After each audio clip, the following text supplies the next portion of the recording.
Hello, hello. Okay. Hello. Good morning, everybody. Hey, everyone. Good afternoon. Yes. Welcome to the 8th edition of the Horology Forum. I can't believe it's been 8 editions. It feels like a lifetime, an exciting lifetime. It gives me great pleasure to welcome you, and I see a lot of familiar faces, so welcome back. And to those new faces, we're excited to have you in the family. You'll have the time of your lives, pun intended. I'm Sara Bahman. I lead content for Dubai Watch Week, and I'm here to kick off a very fun 3-day program where we have our panels. We also are introducing a new debate segment called Click Clock. And for the first time ever, we're bringing our master classes. Normally, it's a very big staple at Dubai Watch Week, but we decided to fly it in. And we also have 2 separate property displays, one by Zenith and by Christie's. They're exhibiting the trifecta of luxury collectibles with watches, handbags, and sneakers. So today, we have a hefty undertaking. We are scratching the surface of the US watch industry through 3 verticals: US consumers, brand and manufacturing. There's a reason I'm staring differently at each one. Brand and manufacturing, and community. We have personalities that need no introduction, especially after the snafu in Dubai Watch Week 2021 with the CEO of Breitling South Africa. But I have to my right Hind Seddiqi, who's the Director General of Dubai Watch Week. The reason we're all here today. She's also the Chief Marketing and Communications Officer at Seddiqi Holding. To her right is Tirath Kamdar, the General Manager of Luxury at eBay Watches. He will be giving us a very rare insight on the US consumer from eBay's vantage point. And finally, to my left, a man that needs no introduction. He plays many characters. He wears as many watches as the characters he plays, and he is finding his footing successfully in the hermetic watch industry. So congratulations, Aldis. Thank you. So we're going to get to the crux of the matter here. Hind, why did you bring us to New York City? Are you not happy to be here? I mean, one of the most captivating cities of the world. You know, the US market is one of the most important markets for watch consumers, but also a nice youth who are also interested, group of youth who are interested in watchmaking. And so there's a very nice community of people who appreciate watchmaking here. And as a platform which is on a path of discovery, we are here to also learn more about American watchmaking, where it is today, where it stands, the challenges, and hopefully where it can grow. Yeah, well, while researching, we found that there are so many new micro brands in America, and it's such an exciting time. And so, Tirath, you need to set the stage for us. Describe what the US consumer looks like. I mean, what they search for when it comes to luxury watches. What do they come to you for? Absolutely. First of all, I feel like I need to sing a song wearing these mics here. You know, Feel free. We'll figure out karaoke later. No, I mean, look, the US market, and especially when we look at it from eBay's vantage point, and you look at the brands in the industry, you know, they always see, hey, we're going to China, China's like the big emerging market. But if you really think about it, digital in the US market is the biggest opportunity in the emerging market, especially when it comes to the secondary market, right? We're seeing right now the pre-owned market growing faster than new market. We're seeing the next generation of Gen Z, right? This Gen Z word is being used everywhere. Everybody wants them, but what do they really want, right? And so when we look into this and the way we're establishing eBay to really target the Gen Z and the next generation of watch consumers, they want sustainability, right? They want goods that are recycled in the market, that they know they're doing something good for the environment. They don't need to necessarily go and buy brand new from the store. They want to buy pre-owned, but they want transparency, right? Transparency, another major trend going on. Like, am I actually going to get something authentic? Am I going to know the story behind this watch that I'm buying? I want to buy a story. I just don't want to buy a Rolex or a brand just because everyone else has one, right? So we're seeing a lot of that, and that's the way we've been delivering a whole new generation of marketing. Another big piece that we're seeing in the US watch market, but it also plays true in the global watch market, is scarcity, right? Right now, you cannot find some of the most popular models in stores that easily, and as a result, they're flocking in places online and especially that next generation. We're also finding there's this big trade and trade up behavior that's getting more and more. Like they want to wear a watch for maybe 3 to 6 months, get another watch, but trade in those watches. So how do you create that flywheel, right? So we're seeing that, and if you look at the data, right, let's now bring that into perspective and leveraging some of the eBay data. One of the things we look at in eBay is search volume. Like, what are people searching for, right? We have 138 million active global buyers right now. So we get a good data on search, the demographics around search. So we've seen about triple-digit growth in searches and across certain brands, Audemars Piguet being one of them, and this is all year on year. Breitling is seeing triple-digit growth as well. Cartier, especially the Cartier tank. And we're also seeing sales across many of those brands and styles specifically in those brands grow about 150% year on year in sales. And so that's been interestingly strong to show that, hey, that next generation is buying pre-owned. They are flocking online. And we're seeing that in our data as well. Okay, so you think that's not native to the US consumer? It's like a global consumer thing? It is, but I do think what's happening with especially the US consumer and the European consumer, because we do have major pushes in watches, both in the German and UK market as well, is that secondary market, that sustainability angle, by being able to buy used versus new. And I believe that is more of a US market phenomenon right now. I believe over time we may see that gain strength in the APAC region, but right now we do see that strength in the US market, and that's what's really taking off quickly. And one of the reasons we've been able to, since 2020 where we launched Authenticity Guarantee, where now every watch is getting checked for authenticity, and we're putting what we call our NFC tag on it, so we're creating digital records of every watch going through the system. We've seen double-digit growth in our watch business, and that's continuing this year as well. I mean, it's exciting times. Have you been taking notes, Aldis, about the storytelling? I have been taking copious notes. Excellent, because you've been teasing us for a while. Last Dubai Watch Week, you gave us a glimpse. I tried to clip it to sell it. It was very difficult. When are you releasing your watch brand? Oh, I would love to be able to tell you. I mean, we'll launch it on eBay eventually. Exactly. We want 10% of that in the future. You take it 10%, I got 10 and 10. No, actually, I mean, I've been working diligently on my watch for this particular model about 2 years now. We actually have a movement locked. Started actually with the idea of modifying a movement. 2 years in, I have a fully original movement, which I'm happy about. And now it comes down to just manufacturing. And that's a little tough right now for a lot of us little guys because suppliers are short.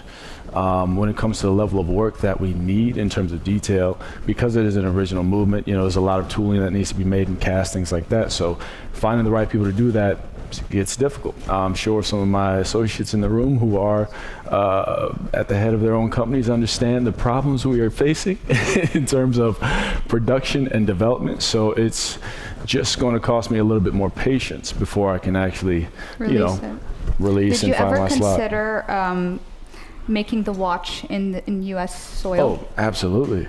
I would love to have been able to make my watch here. That's a point of personal pride and sort of a milestone goal of mine.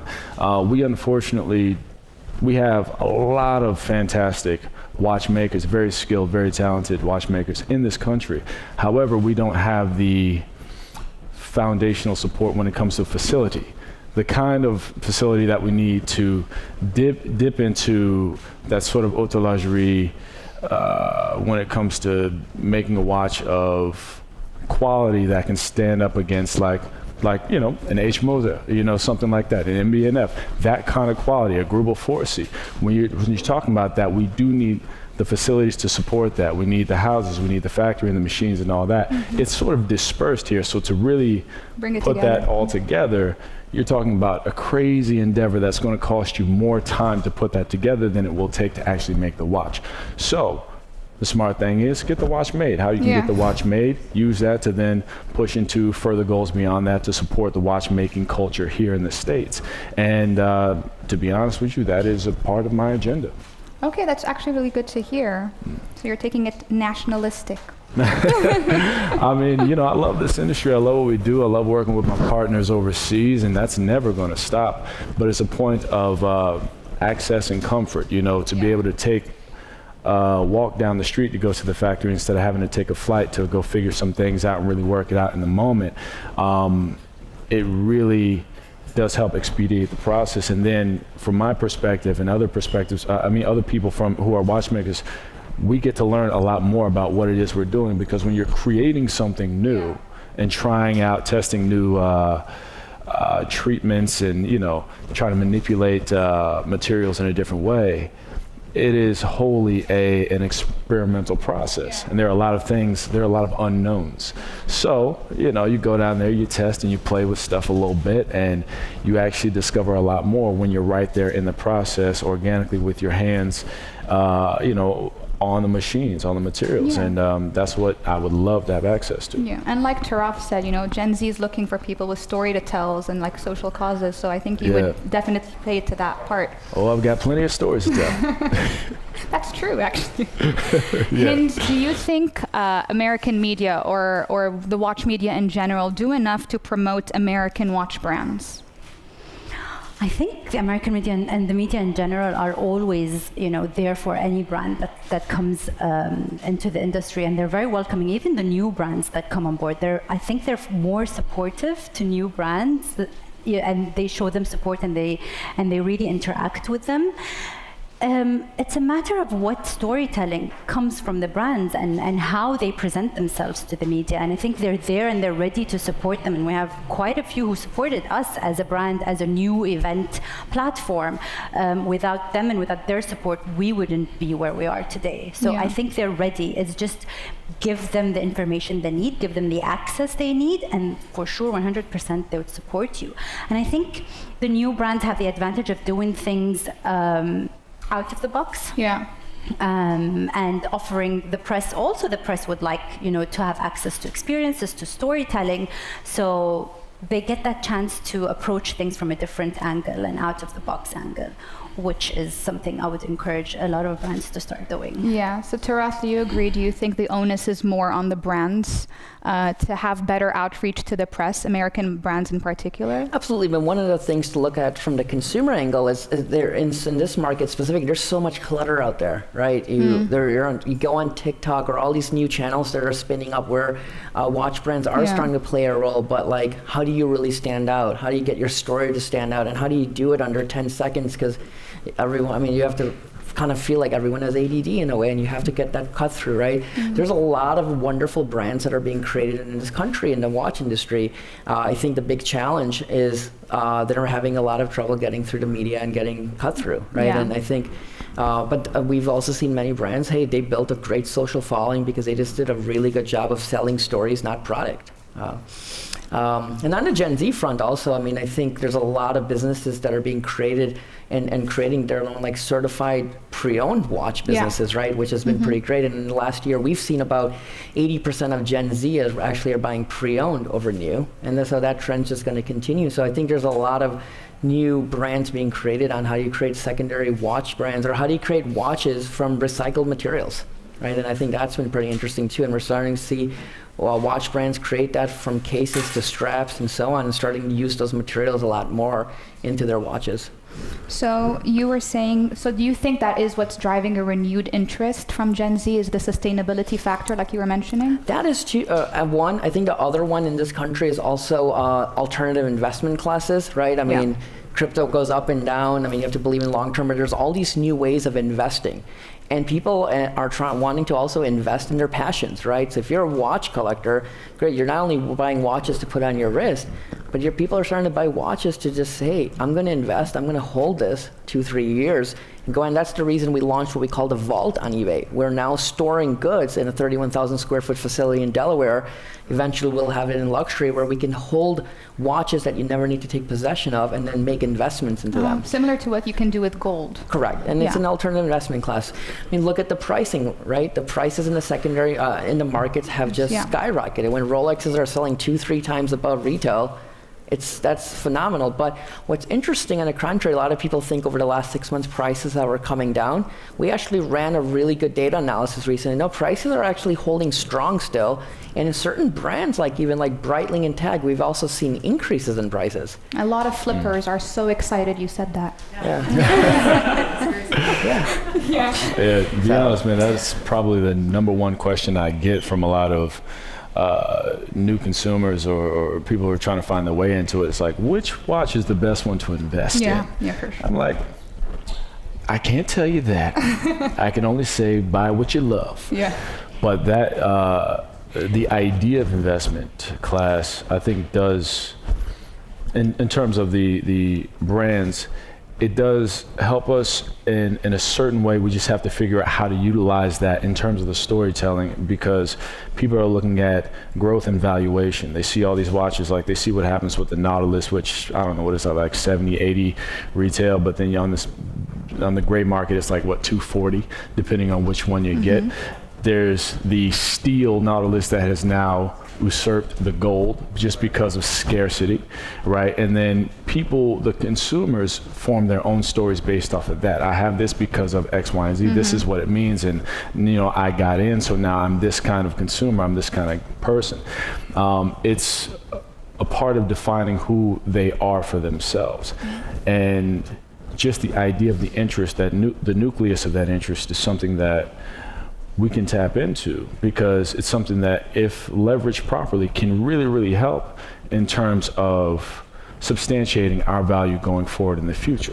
Letting people know, well, we've always been this. Now you got in early, but hey, there's a whole new class that needs to catch up with us. Here's how we can do that. But it depends on the conversation you have and sort of how you want to lead the market, because part of the issue that we also run up against sometimes with the Gen Z is that they establish the tone for the trends, and then we play catch up, as opposed to continually pushing forward and taking the risk of creating our own trend for everybody else to catch up to.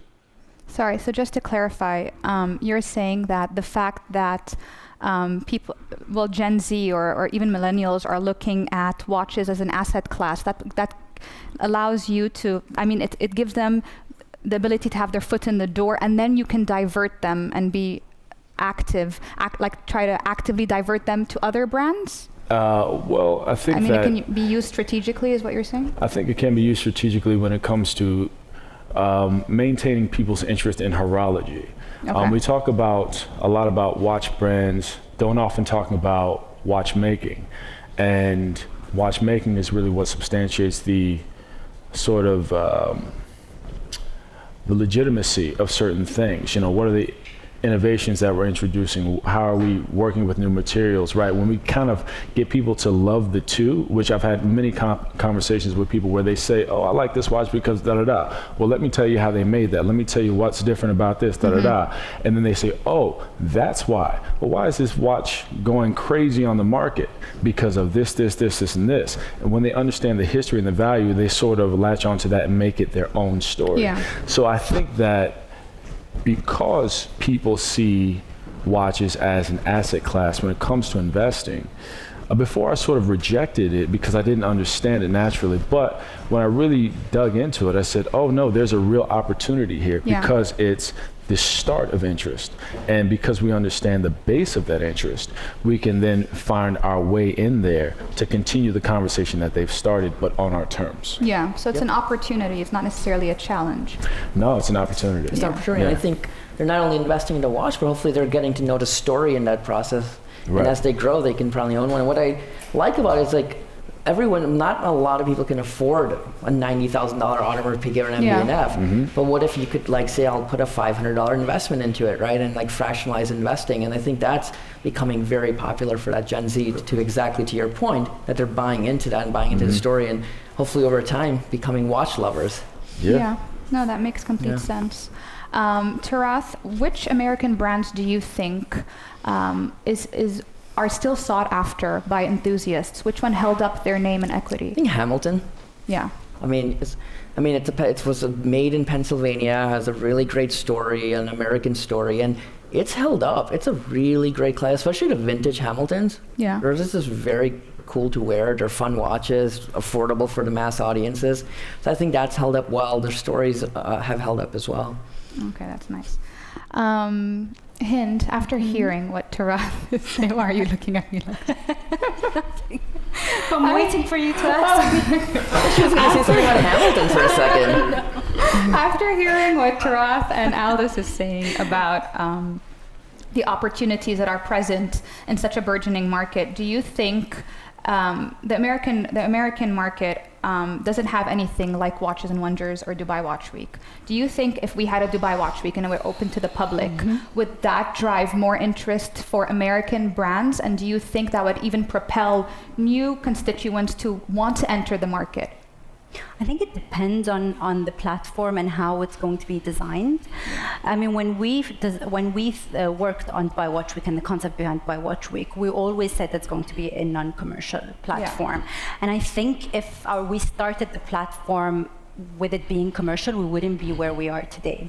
So we have to stick to our mission, and which is to spread knowledge about watchmaking and horology and craftsmanship in general, and to provide a platform for new brands, like Aldis's brand, and for them to come in and feel like, we're incubators for them, to introduce them to people who are interested about watchmaking, but also to appreciate and not only look for watches that are trendy. I mean, they were talking, and I was like thinking as a retailer, as he wants the flippers, we don't want the flippers. Yeah. He survives on the flippers. Yeah, exactly. When we try to avoid, selling watches to the flippers, and we also play the role of educating the buyers and on what to buy and what to appreciate and what to look for. We always get this question: what should I buy? What's going to be the next, watch that's going to be a hit? You never know, because the market changes. So we always say, please buy what you appreciate. Please buy what, touches your heart. And that's why we'd like to create a platform where people meet the brand, the people behind the brands. They listen to the stories, so they start appreciating. We hear of a lot of, top big collectors who buy independent brands and say, if this watch was released with X brand, how big that would be. But I know that, and I know what's behind the watch, and that's why I want it, and that's why I'm willing to wait 5-6 years for this independent watchmaker to give me that watch. They start to appreciate the effort behind it. So if the US market is going to start a platform where these type of conversations take place, that's what the industry needs. We don't want to just, let people know, if you're going to buy this watch today, it's going to be ×3 if you sell it in the second-hand market. We want them to really appreciate, the effort that goes behind the soul behind it. And Aldis, do you think if there were a platform like Dubai Watch Week or Watches and Wonders in the US, it would have been easier for you to, as it will build a foundation for the US watch industry, would have been easier for you to launch your brand? Can't quite answer that just yet because I'm still not yet launched, but I'll speak from the perspective of just somebody who really enjoys what Dubai Watch Week is. I think that it has grand potential to educate people. And as a horologist, my primary goal when it comes to sharing my experience with clientele or new interest, it's to educate people. It's not about the thing that drives me crazy. Oh man, it's great, this great piece of man's jewelry, and I'm like, it's not jewelry. It's an engine. I've made jewelry before, and I've made watches. It's not the same thing. I like people. Kills me. I like people to understand and appreciate the ingenuity that goes behind really crafting. It's a science. You're talking about physics, metallurgy, chemistry, micromechanical engineering, all these things wrapped up into one, but you also have to add art to that, right?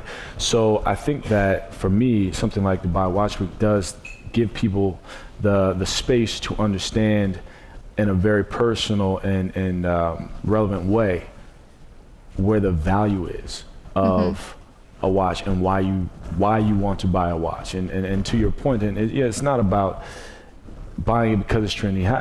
You do have to love it. You know, you're talking about buying somebody's experience.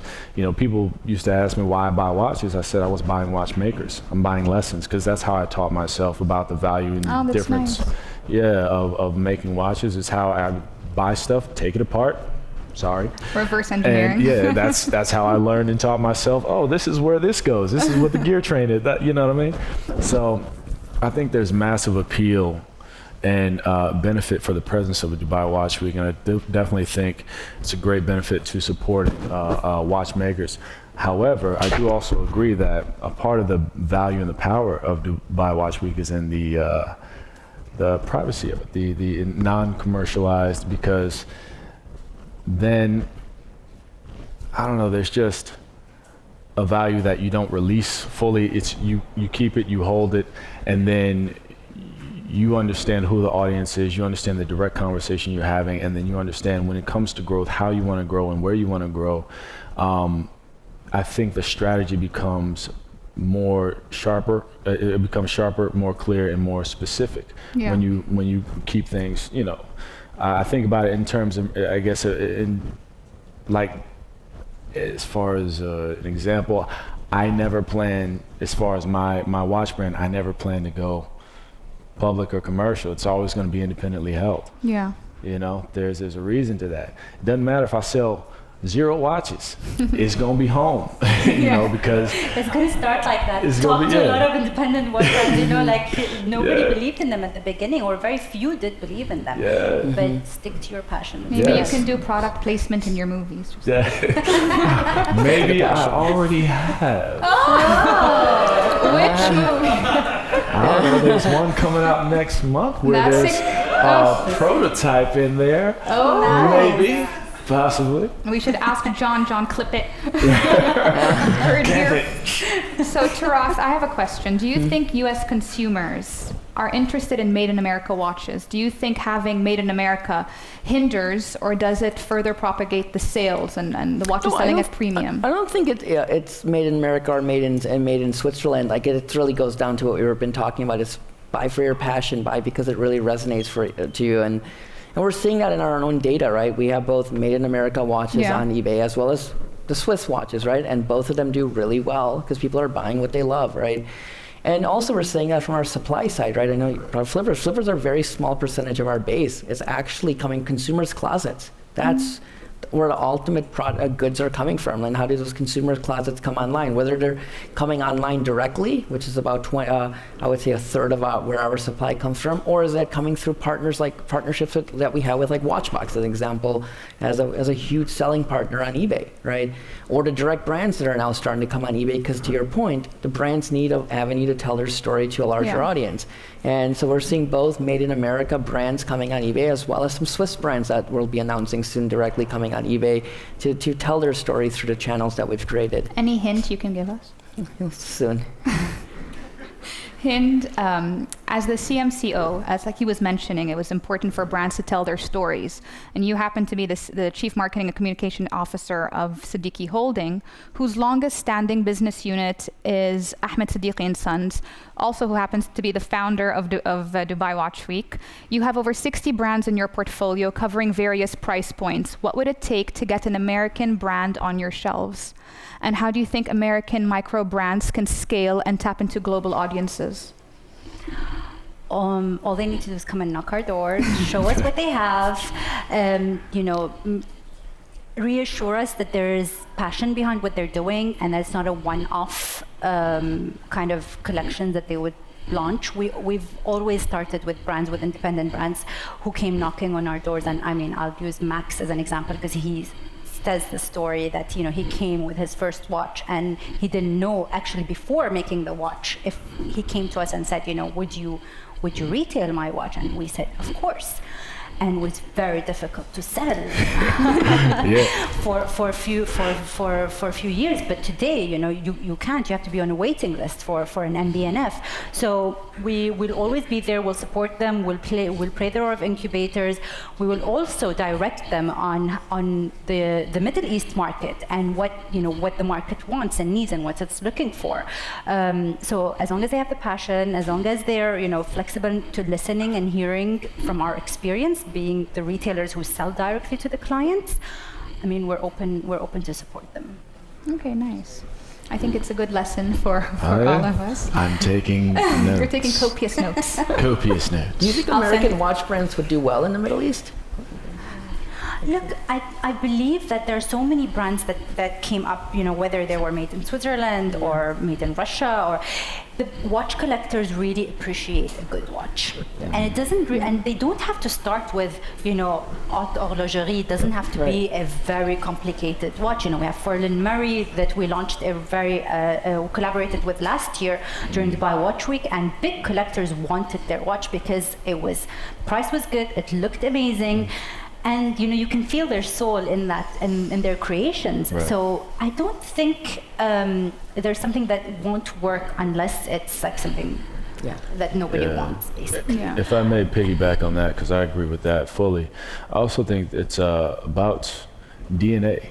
I think a lot of consumers are looking for very specific DNA. Most people who buy emotionally, a lot of impulse buying, but something that resonates with them personally to say, okay, this is how I feel about myself in a unique way or whatever. I think anything material, you're talking about an aesthetic conversation that you're having with people. We wear things to have a certain conversation about who we are before we speak to the person. So if I'm wearing a specific watch, what does that say about my personality individually? And I think a lot of people are looking for very unique DNA that they can acknowledge, recognize, and distinguish the moment they see it. And from this side of the table, our job is to infuse as much of our DNA in the product, even if it's a time only. 3-hand. I was a custom designer for many years. The hardest thing is to design around a 7750 and make it unique, because there's so many in the market. But there are still avenues and ways to do that. And there are certain companies who've done it really quite well, and you see them just take off, but it's because of their very, very obvious and specific and unique DNA the moment you look at it. So I think that any watch can do well anywhere as long as that is honed in, because that's what they're going to be buying for 10, 20, and 30 years plus, is that very specific DNA. Yeah, I think it's very similar as well to the art industry, like you want to buy your big artists, but also you want to invest in the emerging artists. So, I mean, there are so many amazing brands. I'm a big fan of Mr. Jones. Timepieces. I love it. I love their limited editions. It's really nice. It's quirky, and you can wear it anywhere without feeling like you're targeted. Someone's going to take your watch away, and it's just fun. And sometimes you need that. You need to celebrate. And I think American watchmakers, can bring a lot of innovation in material and a lot of things. Yes, we can. Yes, we can. So, and it doesn't have to be made in America, in my opinion. Right. Yeah. But it would be nice to have it. It would be nice. It'll be the watch you're making soon. Aldis, what have, in your endeavor thus far, were there any mistakes you've made, and what can you tell the next American watchmaker? If you were the Tyra Banks of the watch industry, what would you tell the next American watchmaker? It's hard to see mistakes. I would say I've had take every failure as a lesson, and also a step to progress. I mean, I remember spending quite a lot of money on early prototypes with different manufacturing partners, and I said, okay, this is the quality I produced, and I still have watches in my office only my mother has seen, and people are like, you should sell it, I will never sell this. Why? It's not that it's necessarily a bad product, it's just not representative of where I plan to go, because I see the 50-year mark when it comes to the brand, and that first piece has to really establish that. So take every particular failure as a lesson, and make sure not to repeat the same choices again. because you'll be stuck in the same place for a long time. And then, it's a lot of trial and error from start to finish. Like I said, the movement that I've worked on now for the last 2 years with my manufacturing partner, where we started is definitely not where we are. But constant, consistent work, being as kind of nitpicky as possible. It's an organic process, but you got to be very particular, about what you want and where you want to end up. Because the moment you put down that first check and you start manufacturing, it's go time, right? You need to know exactly where you're trying to go and know exactly where you want to take your people. So, again, I don't feel like I have a few regrets, but again, those regrets, those choices led me to understanding where I wanted to be. Oh, I don't want to end up here. This is not how I want to start. I want to start here. It took me years to even change my name on my company. At first, my name is Aldis Alexander Basil Hodge. My company at first was called Basil Timepiece because I didn't want people to misconstrue Aldis Hodge. Oh, he's, an entertainer, da-da-da. And he just slapped his name on something and picked out a couple colors. Now he's got a watch. No, I do this. I study this. I lose sleep over this. I got a company. And I want people to understand that I take this seriously. I respect horology. I respect horologists and the world of it. But my friends and associates, even Max, it's like, put your name on it. I said, I don't know about that.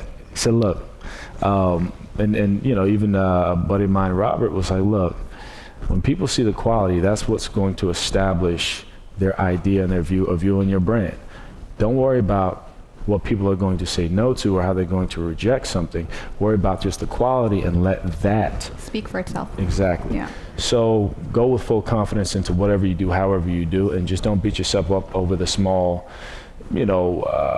hindrances, because they all lead to progress if you understand how to use the value of that engagement.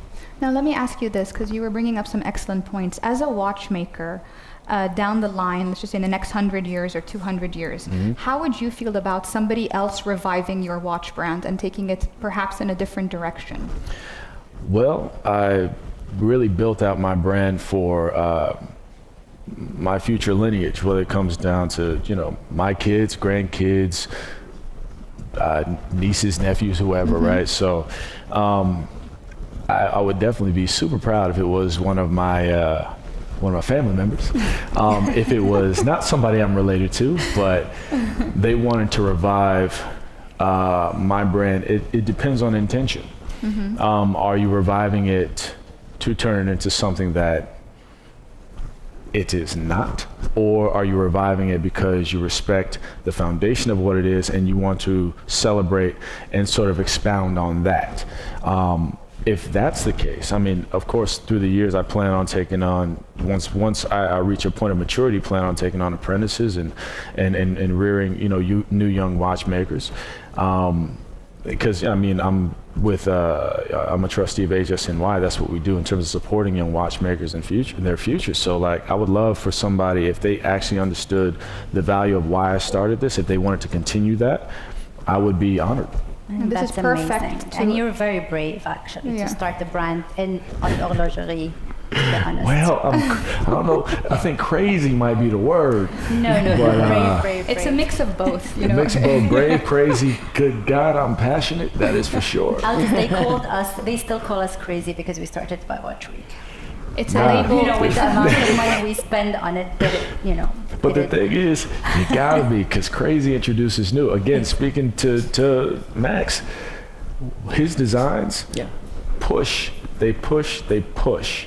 And I remember the very first time I saw his design, I said, okay, well, here is true creative innovation that reshapes the way you think about a watch or time telling, right? Fantastic. They just push. Yeah, he had a little trouble in the beginning, but like you said, now you can't even touch it because you got to be on that waiting list, you know what I'm saying? And that is the point of crazy, is taking calculated, mitigated risks in an area that but you're passionate about pushing it to a new level. It's like introducing something familiar to people in a very new way they haven't experienced before. That's the point of doing what we do as innovators. Yeah. I like he did that with even that Mad Red, right? And everyone signed for the raffle. He pushed on that innovation that was very unique, and being able to offer a watch for that price point and get into MB&F. That's innovative, right? Right. For him, that's crazy. Yeah. It's great. But smart. Gotta be a little crazy. Crazy and passion, they're not cheap. No. I want to give the floor to the audience. Not yet, Barbara.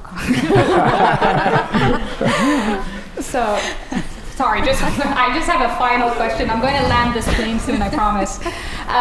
There's going to be a lot of exciting conversations taking place over the next few days. What are you each excited about? Hind? I'm really excited about the debates.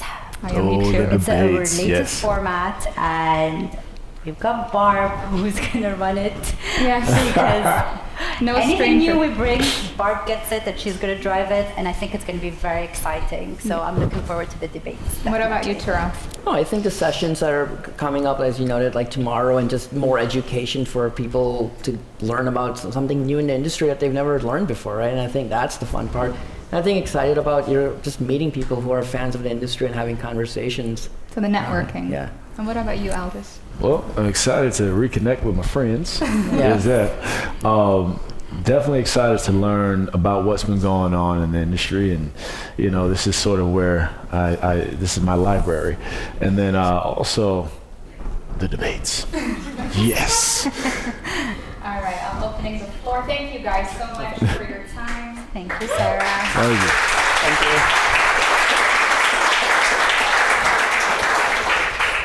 Barbara. So this question is for Hind, and actually, Sarah, if you can talk about it too, that would be great. You pride yourself on this not being a trade fair and it being an education event. As two people who are complete outsiders to America, what did you learn when you decided to come to New York about American watch brands, American watch designers, and American watchmakers, and what impressed you most? Look, we learned that there was a really rich history of American watchmaking. We've also learned that there are celebrity collectors and watchmakers other than Aldis. And we also learned that people in New York want more watch events, and they wanted different formats of events and more access to people in the industry. So that was one of the things that she did quite a bit of research. I bought a as well. book about the American heyday of watchmaking from 1850 to 1920. I was highlighting everything about the dollar watch, and so it was interesting to see how they were an important cog in the global watchmaking machine, if you will. But what I was so excited about was I realized that there is a resurgence of new brands, micro brands entering the market, and to research RGM and Shapiro and even Brew watches in different price points and how they're stamping their own innovation with watches and taking control a bit of the market. I think it's going to rise again, and I'm really excited about that. And I think Aldis will be, one of the front runners, entering haute horlogerie like RGM and the rest. And so it's exciting to see. But yeah. I think Atamor is wearing an RGM. Yeah, he is. Yeah. Oh, okay. Yeah. James Dowling, right? Yes, sir. Do you think that the branding of Made in America is a plus or a minus on a watch nowadays? Tirath, I'm sending this to you. No, I think it comes back. I don't think it's a plus or minus at all. I think people will really want to know. I think people need to know how the watch is made, right? Where is it coming from? Traceability is a really, really big topic, and I think in the next 5 to 10 years we're going to see that take out. When I say traceability, it's not only just, hey, like where the watch has been, like how was the watch put together, right? What are the materials coming in? So I think it's more around that part in the story. So if you do have a Made in America watch or a Made in Switzerland watch, I think you really, really need those elements of the story. So I don't think it's a minus at all. I really think it's really going to be about those elements of those stories. Yeah, I think it also, speaking to that, I agree. I think it comes down to what quality is the product introducing, right? Because people often think, Swiss just because it's been one of the marquees for Swiss economy for so long, and it's just like the staple, right? You think about good watch, it just automatically connect that to Switzerland, but people don't regard a Roger Smith in Isle of Man. They don't regard Hajime Asoka in Japan, right? There are so much great watchmaking done outside of Switzerland directly. So people need to understand that the innovation and the work can be equally as good or superlative in other ways, but it depends on the product that you're presenting. So if you present a product that is inferior, that says made in America, you're kind of putting a step back on everybody else that's trying to do it. Everybody has to put up the truth. And if it truly is made in America, I'm not talking about assembled, but if it's truly all pieces made, decorated, finished, assembled, you know, if everything is done here and you present something that is really, you know, quite well done, then it will help to reestablish the branding of what made in America means. So it just needs, we need an influx of those pieces with really fine work attached to them to change people's minds. But right now, people don't have the representation yet fully. They have different areas and different watch companies that are doing really great things, but they just need to see a lot more of that so it becomes a bit more normal as opposed to avant-garde. Okay, so I'd like to have a few straight answers because I like to use the quotes. The US market is the market that has evolved the most in the past decades, because I used to come here in the late 80s, early 90s.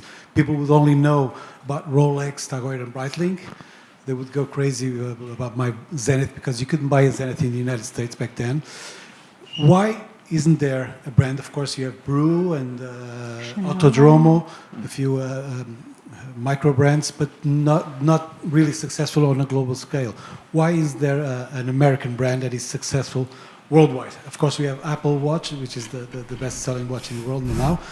But why? Why did Shinola sort of fail in their mission? Why? That's a question that I like to ask everybody, because I really would like to use the quotes. I saw Barbara scoff. We actually did talk about this, though. Shinola got slapped on the wrist because of the Federal Trade Commission. Yeah. So FTC guidelines in America, it's kind of similar to Swiss, and Aldis, you know this too. Yes. I mean, you can't even label something made in America unless it's like the gold that they're using is mined from the Georgia mountains. The leathers that they're using come from cows from Wyoming. Barbara, what is Yeah. it, like 66%? Yeah, I think. it's kind of close. It's like Or I think it may have changed a little bit, but yeah. they're getting a little bit looser now because people are going to Washington, and they're people, you know, not necessarily Shinola, but I think other makers Right. are going, and they're trying to fight for this because they want to be able to say made in America. And Shinola didn't get fined, but they got slapped on the wrist and in a sense like warned, because they were saying where America is made. When the reality is, I mean, it was assembled, and this is what we're talking about. Yeah. Brew is not made in America. Brew is designed in America. But Shapiro and RGM, I think, are two brands that really are trying to get as close, at least, as possible to being truly made in America, where the metals come from here and the leathers come from here, and you know, everything is like stamped and carved and things like that. So that's, I mean, if anybody has a different answer. Aldis, Hind, Tirath, any different answer? I don't know. I just wish that it's not the case. But sorry. I just wish that the brands have a little bit more freedom to assemble in America, because you might want to, you know, work with an amazing strap supplier who's using, you know, an innovation and I don't know, a different type of rubber. Maybe you want a dial that's made from somewhere else. It's just your thoughts are in it, your passion is in it. So I just wish it's not that hard. So, Yeah. Yeah. So what now? No, I said Hamilton was made here, but it was in Lancaster. Yeah. I mean, Yeah. Hamilton was made here. People forget IWC started in True. America. You know, they were acquired and moved over to Switzerland, and you know that's kind of where their sort of their identity is now. You know, but it is like what you were saying, and kind of a bit back to my earlier point about having a sort of universal manufacturer here that can produce on all levels, whether you're talking about horology or something a little bit more commonplace with movement composition, things like that. We need the foundation and the support for that here, because there are people that are doing it. Shapiro and RGM are the two that I know that are the closest in terms of having their own full in-house doing their thing. They're on their path for that, you know. But it comes down to just the product, and then the product moving with the branding and the marketing, the story that goes along with what it is. And that's not, I think from a personal standpoint, it comes from a technical standpoint of proving that what is made here is good and quality, right? Once you rub that out, then whatever else is produced here, people just automatically gravitate to the fact that, oh, well, now we can believe in American made again, right? And that's the thing, is people need to believe in American made being tied to quality again. Because so many things in America are outsourced to different countries. We're battling that on all ends. Clothes, cars, you know what I'm saying? But yeah, I think it comes down to people believing in that. And once they do believe in that, it's easier. It doesn't matter what the product is. It's easier to believe in the idea, the value of America. It's reshaping how people see consumerism and manufacturing in this country in general. And, you know, as a watch industry, we're slicing out or taking on a very small percentage of that, but it impacts us in a big way. Okay. It's an uphill battle. Yeah. Yeah. Miguel, you said you had many questions, right? Oh. Suzanne. So, yeah, so we've talked a lot about storytelling and how people who buy watches from a brand are buying a piece of that storytelling, and how a big part of that storytelling is founded in a brand's journey. So this question is for Aldis. I understand that you may never want to sell some of your earlier work because, as you say, it doesn't represent what you eventually want to produce. Yeah. But do you think you'll eventually or ever talk about it or make it visible in a way as part of your journey? Absolutely. NFTs.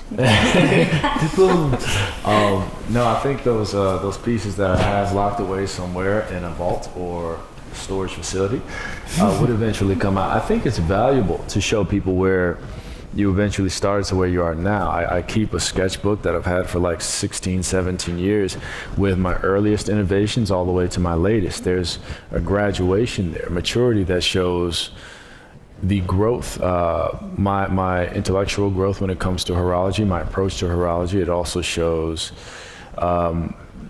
the necessity for consistency when it comes to learning, right? Because you never want to stay in the same place. You always want to keep growing. And I definitely will show at some point. I have to first establish what I already know. You know, sometimes it's hard to speak on the quality of certain things when I know what I'm working on. I know what I've been, you know, in the lab doing, and people don't see it. So they have to see that first. They will understand that, and then I can take them back through memory lane to show them, this is where I started, this is how I got here. Because there are so many people who are trying to start things now that don't have the vision or the foresight to believe in the future of what they're doing. Yeah. Because, you know, timing is one thing, expectation is one thing, entitlement is another thing when it comes to what you want to do. And it's all valuable. So the purpose of that is to sort of teach or inspire, influence people to keep going. I'm a painter as well, and when you start a painting, you know, if you're talking about fine art, you know, a portraiture or something like that, those first couple of weeks are rough. I mean, I don't care who it is you're painting, that person's gonna look ugly for a little while. Frankenstein. You know what I mean? And then, you know, a few months in, you know, you're working with some oils, they move around, they do their own thing, but eventually you start really seeing the picture. That's how it is when it comes to building a company. That's how it comes to just living life in your journey. So eventually, I absolutely will. After people understand where I'm at now, where I'm at today, I absolutely will. I would love to, you know, put on a display to show them kind of where I used to be. Yeah. So what? Yeah, you know, because, I mean, my story is I mean, wholly, I think, unique in the space of how I even got here. It's very much relevant or relative to my experience in America for why I'm even here. You know, as far as getting at this, I always knew I wanted to be a part of some scientific whatever, just because of how America saw me, where I grew up, my proximity to certain places and things. And I felt like my potential was always undermined by the culture and by the country. So I wanted to do something that represented what I believed and what I felt was indicative of my culture as a black man, as an African American, tied to intellect, academia, sciences. This is what we do. But in this country, they tell me to be less than, you know what I'm saying? So that's where my story kind of rolls in, is that this is my way of honoring the values and the visions that I feel represent my culture in the best possible way through this particular avenue. I do that with all of my companies. But for this one in particular, I want to make this really awesome, fantastic, beautiful piece of art that you can look at and say, oh, that's amazing, da da da, okay, cool, da da. That represents me, that represents my people. Now let's have a conversation about how you see us. You know, let's get real about that. That's a lot of pressure on your shoulders too. Like, you know, it's actually it used to be pressure. For me, it's relief because of where I sit now and the things I've gone through in this country. And I mean, I've grown up around a lot of things. You know what I'm saying? But there's a love I have in challenging things. That's why, for me, people tell me, as a conceptual designer for many years, people tell me, this is crazy, don't do this. I've had actual namesakes of watch companies tell me, this is crazy, don't do this. And I'm like, yeah, that means I'm gonna do it, yay! Because everything in life is a challenge. For me, everything is hard, but the challenge is not where you stop. The challenge is where you meet your potential, and that's the point of it. It's taken me a while, but I'm still gonna keep going, and now I'm literally at the point of saying, like, the finish line is like 2 feet that way. And I'm satisfied with that. But there's a bigger value on the back end of this that has nothing to do with watches. The value on the back end is about what it means and what it represents for people in terms of what can be accomplished, how and when. And when I have a conversation and I have to teach people how to look at me and how to look at my culture in terms of opening up opportunities, this is one of my tools that I can use to say, you have no conversation to deflect or reject me, because there's the proof. So now let's just talk about what we're gonna do, how we're gonna work, how many people we're gonna employ that need the jobs. Let's talk about it. You know what I mean? But you need something, some proof to show people that. proof of concept. Yeah, exactly. Yeah. So. Makes sense. Well, we have time for one last question. Sorry, I talk long. No, it's great.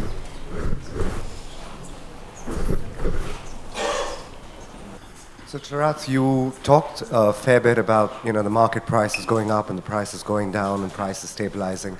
Based on what you're seeing the American consumer search for and look for, has the sweet spot changed of what a consumer is willing to pay for what they consider horology?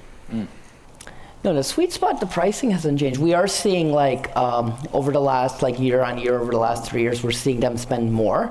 And it's also a function of, prices going up in the industry in general. But we are seeing consumers still be buying strong. We're seeing that in our numbers too, with consistent double-digit growth. But there's also new ways that are starting to interact through those purchases. So in our search, yes, we've seen searches go up in brands like Audemars Piguet, Rolex is staying strong, of course, but also brands like Tag and Breitling have been getting stronger and stronger in search.